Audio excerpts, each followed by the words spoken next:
আমার স্নেহের ছাত্র ও ছাত্রীরা, আজ আমি তোমাদের উচ্চ মাধ্যমিক বাংলা বিষয়ের একটি গল্প পাঠ ও বিশ্লেষণ করে শোনাবো। গল্পের প্রথম পর্ব ইতিমধ্যেই আমার চ্যানেলে আপলোড করা হয়েছে, তোমরা দেখে নিতে পারো। দ্বিতীয় পর্ব শুরু করছি। হারুন সালিমের মাসি গল্পের দ্বিতীয় পর্ব। কত বড়টা রে, কোথায় পেলি? এখানে মেটে আলুর কথা বলা হচ্ছে। গৌরবী সে কথা জিজ্ঞাসা করছেন হারুনকে, যে অত বড় মেটে আলু কোথায় পেলি? তো হারুন তখন জানাচ্ছেন মাসিকে, ঘরে ছিল, মা বলেছিল। তো হারা কর গুনে গুনে বলল, মা কি বলেছিল? তার মা বলেছিল মাসিকে দিস হারা, আর বলেছিল। গৌরবী জিজ্ঞাসা করছে কি বলেছিল, জানতে তার বড় বেশি আগ্রহ। হারার মা নাকি হারাকে বলে গিয়েছিল যে মাসির পা ধরে পড়ে থাকিস। সেই কথা শুনে, ওই মাসির পা ধরে পড়ে থাকিস কথা শুনে বিস্ময় জাগে গৌরবীর মনে। আর সঙ্গে সঙ্গে গৌরবীর শুকনো বুকে যেন কিসের ঢেউ লাগলো, সম্ভবত স্নেহ মমতার ঢেউ। নিবারণ যখন ছোট ছিল, সাবিত্রী যখন হামা টানে, তখন ঘর নিকটে নিকটে বাসন মাজতে মাজতে ওদের কান্না শুনলে বুকের ভেতরটা এমনই হতো বটে। নিবারণ তো ওকে চায় না। সাবিত্রী মানে গৌরবীর মেয়ে, সাবিত্রী এখন নিজের সংসারে ভাত জোটাতেই হিমশিম খায়। ওদের ওখানে থাকতে থাকতে তো গৌরবীর নিজেকে শুধু এঁটো পাতা মনে হতো। আর মনে হতো গত বছরের মনসা পুজোর ঘরটা যেন, যা ফেলে দিলেই হয়। এঁটো পাতা যা কখনো ঘরে রাখা যায় না, ফেলে দিতে হয়। আর মনসা পুজোর ঘটও ঘরে রাখতে নেই। গৌরবের নিজেকে এমনটা মনে হতো। তবে হারার মা ওর কথাই হারাকে বলেছিল। তবে শুনে ভালো লাগলো গৌরবীর, নিজেকে বড় প্রয়োজনীয় মনে হলো হঠাৎ। আর গৌরবী সামান্য স্নেহ মমতায় বা মিষ্টি কথায় আবেগে গলে যেতে পারে। এখন ও নাক টেনে চোখ মুছে বলল, দুঃখী, আর এক দুঃখীর মন বোঝে, তাই হয়তো বলেছিল। আর নেহারা মেলা কর, পুকুরে যা, অর্থাৎ বেলা হলো, পুকুরে যা, স্নান টান করে খেতে হবে। বিকেলে যোশী এসে উঠানে বসলো।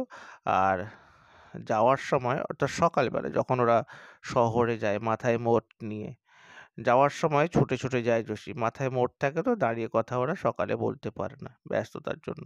আর ওদের পুরুষরা কোনোদিন ভাত কাপড় দেয় না, যোশীর বড় দেয় না। আর ওদের মেয়েরা আশাও করে না যে পুরুষেরা ওদের ভাত কাপড় দেবে, যোশীও করে না। যোশীরা শরীরে খেটে সংসার বেঁধে তোলে, ছেলেপিলেকে জন্তুর মতো জাপটে ভালোবাসে, আর স্বামীদের খুব তোয়াজ করে ভুলিয়ে রাখে। যোশীর নাকটা চাপা, কিন্তু যোশীর বিবরণ দেওয়া হচ্ছে। নাকটা চাপা, কিন্তু মুখখানা বেশ পান পাতার মতো হরতনি ছাদের। চোখ দুটো সদাই ঘোরে, এদিক থেকে ওদিক পর্যন্ত। সবাই বলে নাকি যোশীর চোখ এড়িয়ে কেউ যেতে পারে না। হাঁড়ির ভেতর চাল আছে না ধান আছে, যোশী একবার মাত্র চেয়েই বলে দিতে পারে। তো যোশী এসে গৌরবীকে জিজ্ঞাসা করছেন, কি গো মাসি, কি বলবে? যোশীর এই গায়ে পড়ে গা দুলিয়ে কথা বলাটা একেবারেই পছন্দ নয় গৌরবীর। তবে এখন গরজ তার। গৌরবী তখন জানাচ্ছেন, তোরে একটা কথা বলবো বলে ডেকেছে।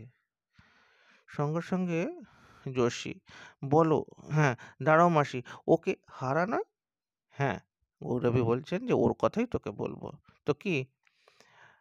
গৌরবী একটু ভীতু হাসলো, তারপর বলল, দলে নিতে হবে যোশীকে, অর্থাৎ হারুনকে দলে নিতে হবে, নইলে গৌরবী হারার ব্যবস্থা কি করবে, কি করি বা কি ব্যবস্থা করবে গৌরবী বুঝে উঠতে পারছে না। তাই যোশীর থেকে পরামর্শ নিচ্ছে, বা যোশী যদি ও হারার জন্য কিছু ব্যবস্থা করে দেয় সেটাই বলতে চাইছে।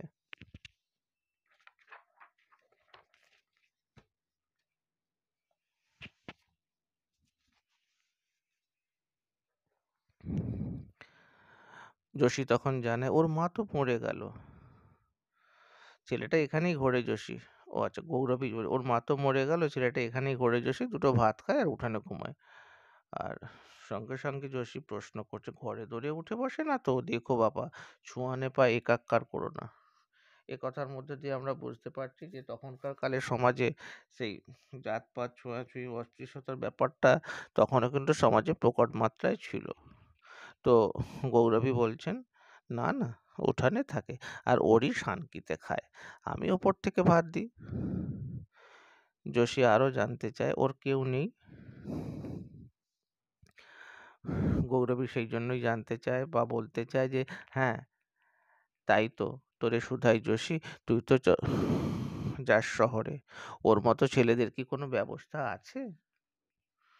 যোশী জানায়, আমি কি জানি, অর্থাৎ সে জানে না। আর গৌরবী জানায়, থাকার মধ্যে তো ওই ঘরটুনি শুধু।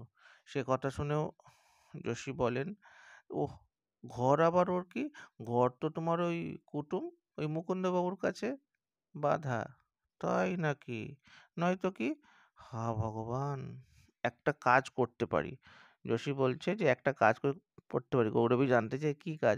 না, শহরে ওকে ছেড়ে দিতে পারি, ভিক্ষে করে খাবে। গৌরবী যেন ওই ছেলে, বিস্ময় প্রকাশ, ওই ছেলে ভিক্ষে করে খাবে, 7-8 বছর বয়স।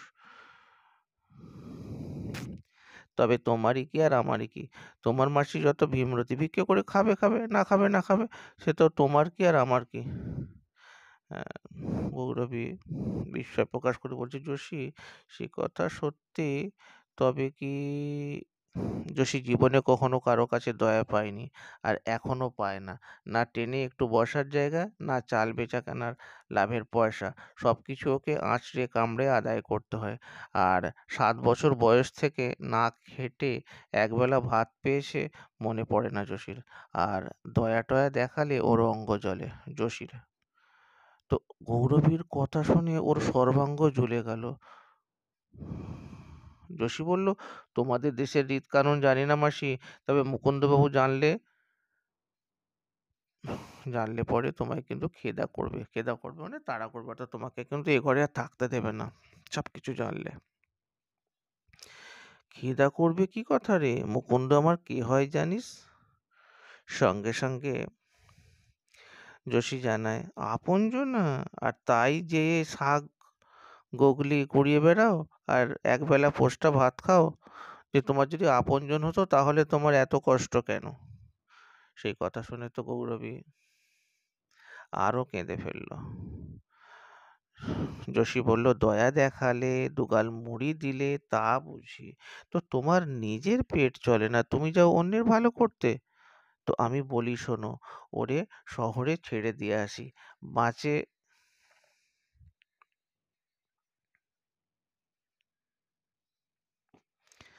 বাঁচে মরে ও বুঝুক গা, শহরে কি ছেলে বাঁচে না?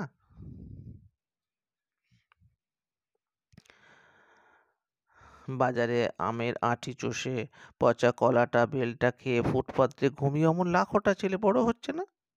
আর আচ্ছা শোন, তা হবে, একটা বুদ্ধি করি। কি?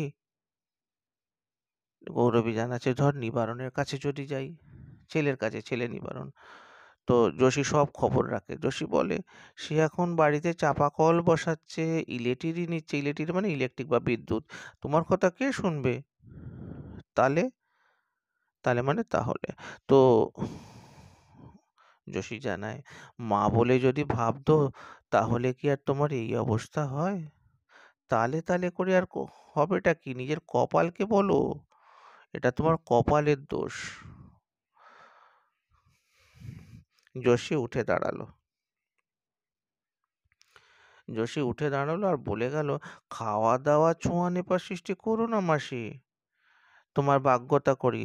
আর মুকুন্দবাবুকে চেনো না, কিন্তু আমরা চিনি। দেশের মানুষ, ঘরের মানুষ বলে ও ছেড়ে দেবে? ও ছেড়ে দেবে না কিন্তু। মুকুন্দবাবু এই বাড়িতে মনসা ঘট পুজো করলো, ভাদ্রে পাঁঠা কাটলো, আর আমরা সবাই খেয়ে গেলাম।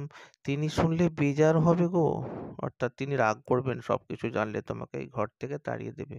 সেই কথা শুনে তো গৌরবের ভেতরটা ভয়ে শুকিয়ে গেল, কারণ এখান থেকে তাড়িয়ে দিলে গৌরবী যাবে কোথায়? গৌরবী যোশীর হাত ধরে বলল, কারেও বলিস না যোশী, তোর পা ধরি, আর শোন, মেটে আলুটা নিয়ে যা। যোশী চলে গেল। গালে হাত দিয়ে ভাবতে বসলো গৌরবী, কিন্তু কি করে এখন? ও কোথায় যায়? মুকুন্দ যদি জানতে পারে, তবে যদি রাগ করে? গৌরবী ৭-৫ ভেবে কাপড়খানা কাচতে বসলো। নিবারণ যদি একটা বুদ্ধি দেয়, যদি বলে, এসো আমার কাছে থাকো। আহা, তেমন ভাগ্য কি হবে না? হারার মাকে কি হারার মাকে যখন ওরা গোর দিল, হারাও এক মুঠো মাটি দিল। গৌরবী কি ছেলের হাতের আগুন পাবে না? ভেবে গৌরবীর চোখ জলে ভরে গেল।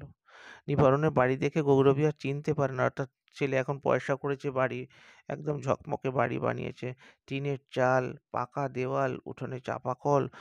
আর গৌরবী তুলনা করে দেখে নিজের বাড়ির সঙ্গে ছেলের বাড়ির।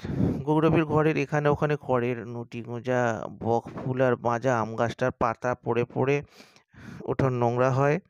আর সন্ধে হলে শেয়াল টেয়াল দিয়ে শেয়াল উঠোন দিয়ে হাঁটে। সেবার তো শীতকালে খাটাস না বন বেড়াল একবার এসে ঢুকেছিল গৌরবীর ঘরে। আর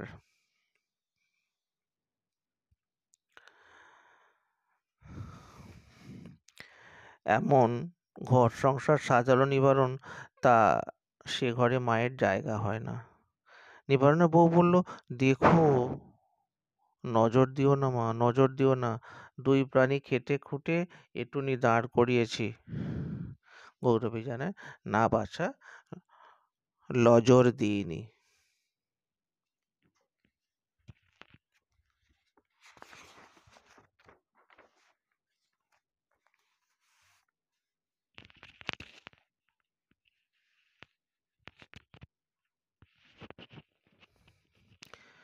গৌরবীর বৌমা জানায়, এসেছ সব, চা খাও, জল খাও। হ্যাঁ দেবো, একটু চা দে। ছেলের সঙ্গে একটু দেখা করো, তবে কাঁদতে যেও না। তবে কাঁদতে বসো না যেন, বড় রাগী ছেলে তোমার। গৌরবী জানায়, জানি। আর দেখো, বউ আকাশের দিকে মুখ তুলে কি যেন ভাবলো। তারপর বলল, তারপর ছেলেকে বললো, পয়সা নিয়ে দোকানে যা, চা পাতা কিনে আন, ঠাম্মা চা খাবে। ছেলে বেরিয়ে যেতে বউ পেট কাপড় থেকে 2টো টাকা বের করে গৌরবীকে দিল আর বলল, ছেলেকে বলো না যেন এ আমার সুপুরি কেটে উপায় করা। আর এই কাপড়খানা ধরো, এমন কাপড় পরে আসতে আছে, যে দেখবে সে বলবে কি, তোমার ছেলের একটা নাম পরিচয় নেই? তা বটে। গৌরবী টাকা নিল, কাপড়ও নিল। এ কথা তার একবারও মনে হলো না যে মাকে দেখে যদি লজ্জা হয় বা লজ্জা পায় নিবারণ, তবে মাকে যত্ন আত্তি করে রাখে না কেন? কিছুক্ষণ পরে গৌরবী কান খাড়া করে শুনল।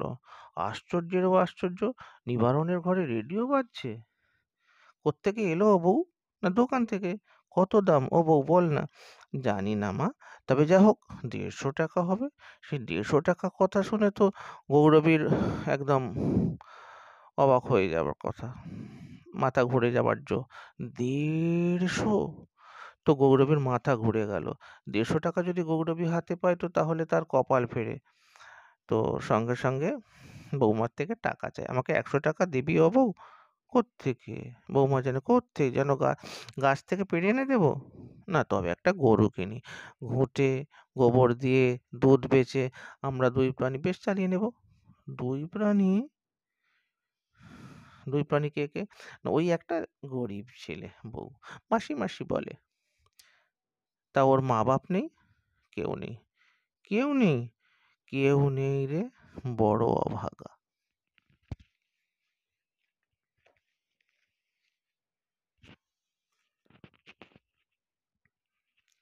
নিবারণ তো সেই কথা শুনেই রেগে গেল। ও মাসি বোনপো দুধ খাবে আর আমি গরু কিনে দেবো? যাও যাও, মেলা বকো না।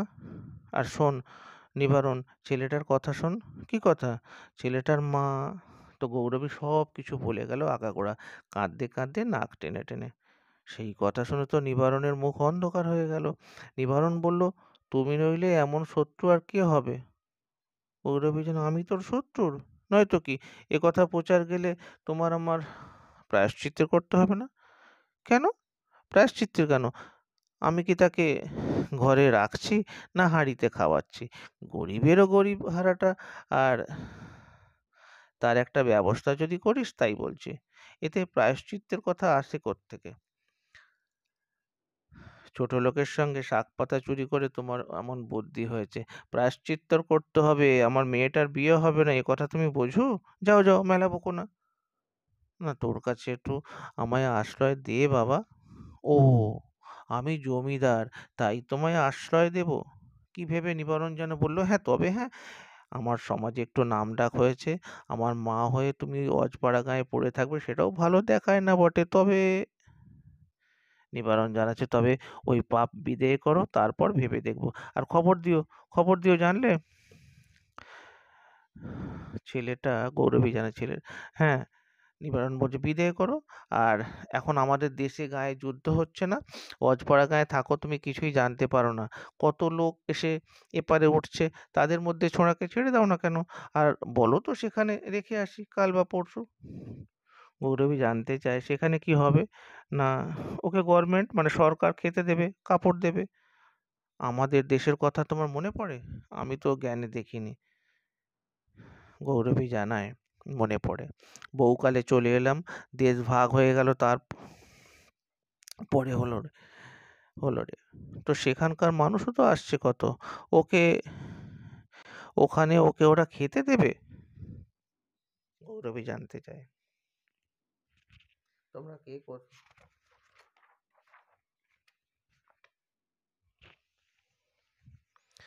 তোমরা কে কোথা থেকে দেখছো, কোন স্কুলে পড়ো, তোমরা কমেন্টে জানাতে পারো। নিবারণ জানায়, ফেলে তো দিয়ে আসি, তা বাদে পেলে খাবে, না পেলে না খাবে, মরে যাবে না? তো মরলে মরবে, রোজ দিন হেথা হতা মানুষ মরছে না, ওর কপালে থাকে মরবে। নিবারণের হঠাৎ হাসি পেল, বেশ খানিকটা হেসে নিল নিবারণ, তারপর বলল, এখন এসো, ওর ব্যবস্থা করো। আর তা বাদে দেখি এখানে তোমায় আনতে পারি কি না, তোমার আবার নাতি হবে যে। বউ সামনে দাঁড়িয়েছিল, নিবারণের বউ সঙ্গে সঙ্গে জানায়, আরে সেই জন্য ওনাকে বলা কেন বাপু, শাশুড়ি নিয়ে ঘর করিনি, তাই বলে কি আমার তিনটে ছেলে মেয়ে হয়নি? তোমার মা ডাকতে স্বাদ হয়েছে তাই বলো, আমার দোহাই দাও কেন? সঙ্গে সঙ্গে নিবারণ, কেন? তোর মা এসে তিন সন্ধে ভাতের থালা মারতে পারে, আমার মা পারে না? নিবারণের বউ, ওরে আমার মা সোহাগী ছেলে, আমার মাকে তুইয়ে তাও তুমি 21 টাকা নাওনি, শোধ দিয়েছিলে, সে কথা মনে করো একবার। তবে রে, বলে দুজনে ধুন্ধুমার ঝগড়া শুরু হয়ে গেল। তার গৌরবী সেখান থেকে ভয়ে ভয়ে বেরিয়ে গেল। পাঁচ রাস্তায় হারা বসেছিল, হারাকে বলে, চল হারা, ঘরে যাই। দোকানের সামনে এসে হারা বলল, তুমি যাও, আমি একটু কেরাচিনে নিয়ে যাই। আরে পয়সা কোথায় পাবি? হারুন জানায়, পয়সা তো আমি দিই না মাসি, আমি ওদের কাঠ এনে দিই, পাতা কুড়িয়ে দিই, আর উনি আমায় একটু নিয়ে কেরাসিনি লম্ফ জ্বালতে দেয়। তো আন। গৌরবের ইচ্ছা হচ্ছিল হারার ওপর খুব রাগ করে, কিন্তু এখন ওর মনে হলো ছেলেটা ভালো, একটু কেরোসিন তেল দিয়েই বা কে ওকে সাহায্য করে। রাতে গৌরবী আর হারা ঘর আর দাওয়ায় শুলো। আর হারাকে তাড়াতে পারলে নিবারণ হয়তো ওকে আশ্রয় দেয়, কিন্তু গৌরবের বুকের ভেতর কে যেন নানা করতে লাগলো। সে কি হারার মা না নিবারণের মা? কে গৌরবীকে মানা করতে লাগলো? কদিন বাদেই মুকুন্দ এলো। মুকুন্দ বলল, জানতে চাইলে, এ কি কথা শুনছি পিসি? কি কি কথা? না তুমি নাকি ওই হারাটাকে আশ্রয় দিয়েছো? না, আশ্রয় আর কি, ও একা, আমিও একা, সন্ধেবেলা ওই উঠানে পড়ে থাকে।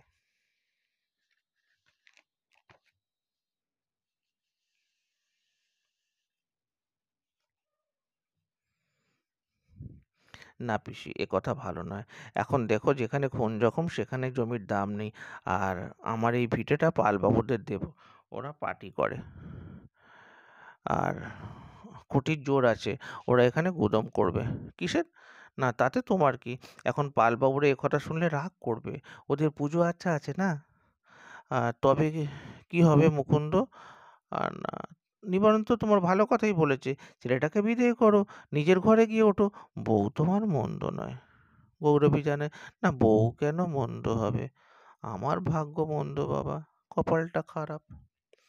আর মুকুন্দ জানায়, তা দেখো যা পারো করো, তবে ও ছোঁড়াকে যদি না বিদেয় করো তো আমার ভিটে ছেড়ে দাও। ছেড়ে দেব? ও বাপ মুকুন্দ, ছেড়ে আমি কোথায় যাব? না তা আমি কি জানি, বলে মুকুন্দ আর কোনো কথা না শুনে জুতো ভস্মসেই চলে গেল।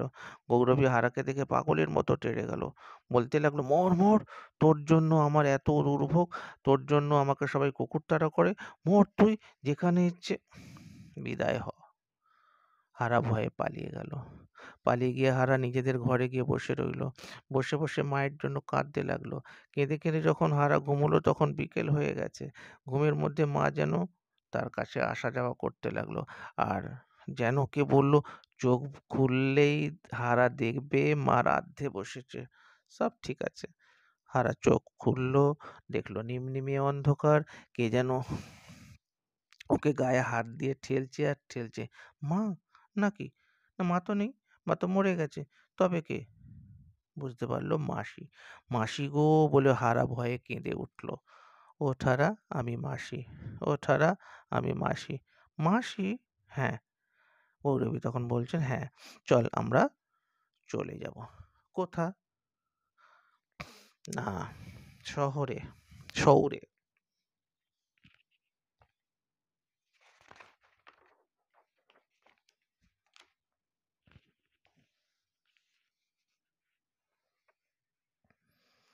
শহরে তো তুমি যাও না, তুমি হাঁটতে পারো না যে। পারবো হারা। শোন, আমরা শহরে যাব। সেখানে কেউ কোনো কথা জানতে চায় না, কেউ কাউরে চিনেও না।